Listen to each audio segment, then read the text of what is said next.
Si tens ganes de saber com es grava el Tinc Podcast, queda't que t'ho explico. Tot comença, evidentment, veient un capítol. Una sèrie que no podem dir. Sort que algú ha fet un podcast d'aquesta grandíssima sèrie i avui toca el capítol Tinc parella. Mireu com em fa riure aquest meravellós capítol.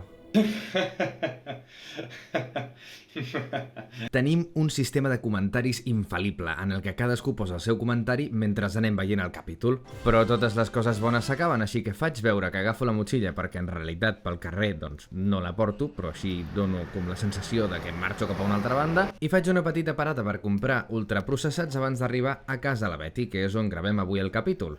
El Jaume no se'n recordava gens que m'havia posat de deures gravar aquest reel que estic fent ara mateix. Què passa? Què vol dir aquest vídeo així? És un vídeo perquè són deures del Jaume. Que li vaig posar l'audició. Després, ja sí, intentem gravar el capítol cenyint-nos al temps que volem fer Capítol després de Tinc Podcast. i després me'n torno a casa escoltant el meu podcast preferit. A veure si endevineu quin és.